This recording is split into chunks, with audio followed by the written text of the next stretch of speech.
शायद सबसे बड़ी विडंबना यही है कि जिस घर को दिन भर की थकान के बाद सुकून का ठिकाना होना चाहिए था, वही घर किसी औरत के लिए सबसे ज्यादा मानसिक थकावट की वजह बन जाता है।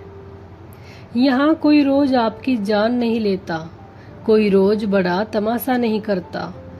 यहाँ तो बस रोज थोड़ा थोड़ा करके आपका वजूद छीना जाता है।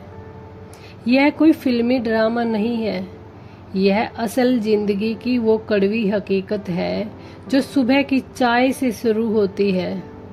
आप चाहे कितनी भी कोशिश कर ले, कितनी भी बारीकी से चीजें संभाले, लेकिन एक छोटी सी कमी ढूंढकर उस पर ताना मार देना सामने वाले की आदत बन चुकी है। तू दिन भर करती ही क्या है? तुझे बात करने की तमीज ही नहीं। तू तो नीच खानदान की है, तेरी बस की कुछ भी नहीं। या फिर किसी भी बात पर बस आंखें फेर कर कमरे से बाहर निकल जाना। यह वो मानसिक प्रताड़ना है जो किसी को दिखाई नहीं देती।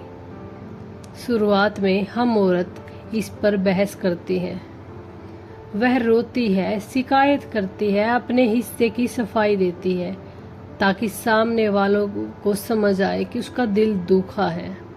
वह सोचती है कि शायद बैठकर बात करने से चीजें सुधर जाएंगी। लेकिन जब हर बातचीत एक नए झगड़े या गहरे अपमान पर जाकर खत्म हो जाती है, तो वो एक व्यवहारिक फैसला लेती है, चुप हो जाने का।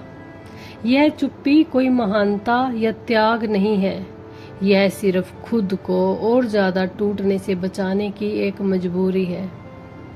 जब एक औरत को समझ आ जाता है या मायके वालों द्वारा समझा दिया जाता है कि सामने दीवार है और सिर मारने से सिर्फ खुद का खून बहेगा, तो वो पैर पीछे खींच लेती है।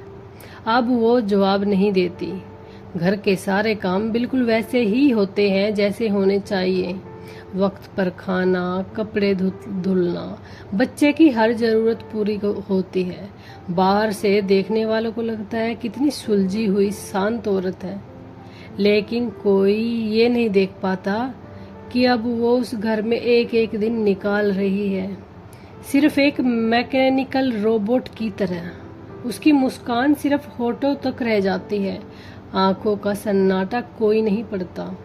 वो अपनों के बीच रहकर भी इतनी अकेली हो जाती है कि कभी कभी उसे खुद अपनी आवाज़ अजनबी लगने लगती है। प्रैक्टिकल बात तो यह है कि लोग आपकी चुप्पी को आपकी कमजोरी या अपनी जीत मान लेते हैं।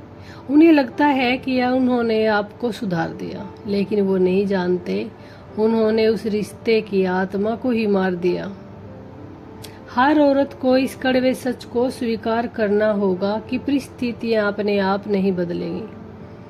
कभी कभी खुलकर अपनी बात को बिना डरे रख देना ही खुद को पूरी तरह खत्म होने से बचाने का इकलौता व्यवहारिक रास्ता होता है।